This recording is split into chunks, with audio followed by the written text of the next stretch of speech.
Ok, bonjour. Aujourd'hui, on va parler de l'élevage des lapins, la cuniculture. Pourquoi élever les lapins? Pourquoi le choix des lapins? Ok, il serait difficile de choisir un animal qui corresponde à un lapin à bien des raisons. Je vais vous énumérer quelques-unes, je vais vous dire pourquoi je pense ainsi. Premièrement, les lapins sont des animaux calmes et ils sont propres. Et en raison de leur petite taille, ils sont maniables et faciles à manipuler. Vous serez en paix avec vos voisins. Il n'y aura pas de mauvaise odeur de crottin de lapin si vous gardez le crottin au sec. Ce qui est différent, ce qui n'est pas le cas si vous avez élevé les poulets. La petite taille des lapins les rend faciles à transporter. Si vous souhaitez les emmener au marché, ils sont faciles à gérer également lorsque vous souhaitez leur donner des médicaments en cas de maladie. Deuxièmement, il est facile de démarrer un élevage de lapins, car le cheptel, on commence pas avec un gros cheptel et le cheptel n'est pas trop cher. C'est un cheptel bon marché et vous pouvez le financer vous-même sans avoir besoin de sources de financement externes. De plus, les coûts d'entretien tels que l'alimentation, les soins de santé, le clapier ont des coûts raisonnables par rapport aux autres animaux de ferme comme le porc ou les bovins. Pour construire leur logement, ça coûte cher.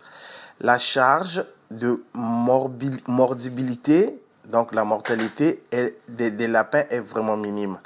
Une fois que vous avez maîtrisé, vous connaissez maintenant comment détecter les maladies, elles sont faciles à gérer.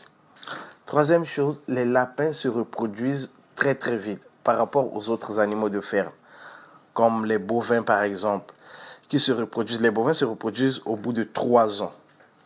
Or, les lapins ont un cycle de reproduction précoce et très rapide. Une lapine, donc une femelle, peut vous donner environ 50 bébés par an. Donc, des rotations, il tombe enceinte, il donne des petits, après il tombe encore enceinte. Donc, presque chaque mois, une lapine peut tomber enceinte. Et bon, si vous avez un bon programme, vous pouvez le faire reproduire chaque mois. Mais on demande toujours de laisser quand même de bien gérer la reproduction, laisser quand même un temps. Les lapins n'occupent pas un grand espace. C'est un espace réduit pour leur logement. Donc, leur logement. Vous pouvez utiliser jusqu'à 99% des organes des lapins. Vous pouvez les utiliser comme la viande, la peau, la fourrure, tout est vendu. Aussi, il faut savoir à propos de la fourrure, donc environ 99% de la laine des lapins est utilisable. Or, chez les moutons, on utilise seulement 50%. Quatrième chose, la viande de lapin est sans doute la meilleure. C'est une bonne viande, on appelle ça, c'est la viande blanche. Sa teneur, sa concentration en protéines est très très élevée et sa faible concentration en matière grasse, sa teneur en matière grasse et en sodium est vraiment basse. Basse. Tout cela provenant d'un lapin dont la proportion de viande par rapport aux os est élevée, soit environ 8%. La graisse du lapin est considérée comme la graisse saine et insature. Cela fait de la viande de lapin un délice nutritif même pour les personnes souffrant de certains problèmes de santé nécessitant une faible teneur en sel et celles qui souhaitent réduire leur consommation en graisse. Cinquième chose, le fumier. Le fumier de lapin, c'est un excellent engrais organique, ainsi qu'un ingrédient important pour le compost. Le fumier ne brûlera pas vos cultures. Lorsqu'il est appliqué directement sur vos cultures, vous ne lutterez pas contre les mouches. Donc les fumiers ne donnent pas des mouches domestiques. Et le crottin de lapin peut être utilisé pour l'élevage des vers. Il y a des gens qui font l'élevage des vers pour les appâts pour des poissons ou des moulages de vers. Mais le fumier peut également être utilisé pour la production de biogaz. Le fumier de lapin est merveilleux pour le sol, pour votre sol, pour votre jardin.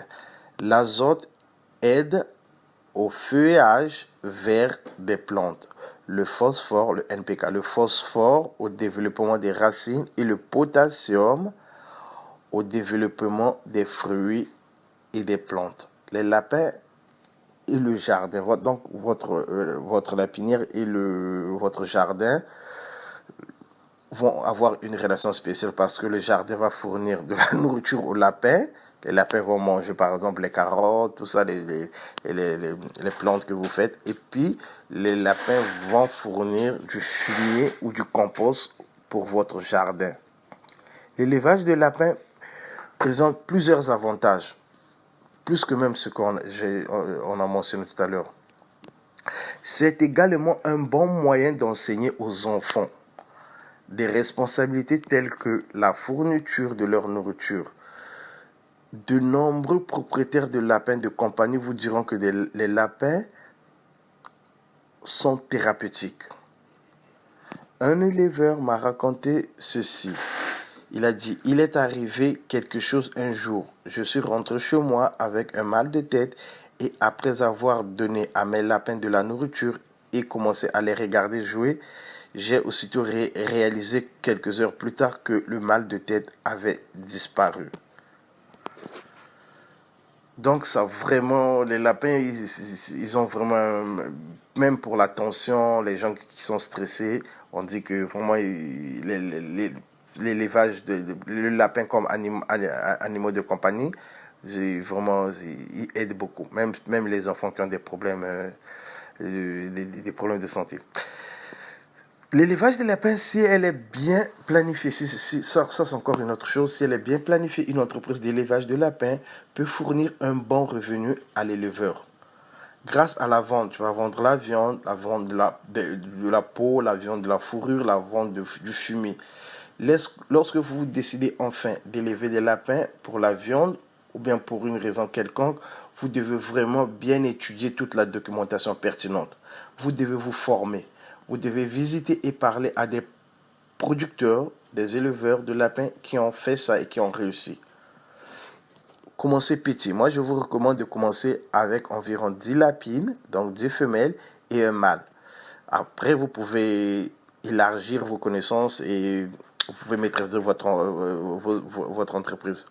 Maintenant, pour votre documentation et pour en savoir plus sur l'élevage des lapins, nous avons mis à votre disposition le guide, un livre, le guide, l'élevage de lapins, un business lucratif. Dans ce livre, vous allez apprendre en détail le logement des lapins, les divers types d'élevage des lapins, parce qu'il y a l'élevage par sol, sur le sol, et il y a l'élevage dans les cages, les clapiers. Donc, vous allez apprendre en détail le logement des lapins, comment construire un clapier, comment gérer un clapier, les équipements du clapier, parce qu'il y a les mangeoires, les abreuvoirs, c'est un peu différent.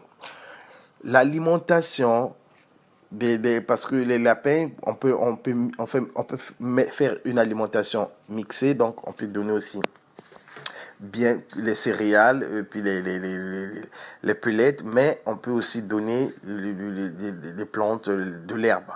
Donc, il y a une section spéciale sur l'alimentation, le comportement de lapin, la reproduction, comment gérer la reproduction, la gestion de la pré-sévrage pour les bébés, la santé des lapins, la gestion des maladies, plusieurs maladies comme la coccidiose des lapins. Donc, il y aura une section spéciale sur la santé des maladies, la gestion des maladies, la vente de vos lapins, les techniques de vente, l'abattage, la planification pour la vente, quoi. Donc, l'abattage, comment abattre sainement votre lapin pour la viande. Et il y aura à la fin un mini plan d'affaires pour votre projet de cuniculture. Donc, n'hésitez pas, procurez-vous de ce guide, ça va vous aider beaucoup. Une seule adresse, n'oubliez pas, agrimboka242.com. www.agrimboka242.com. Merci.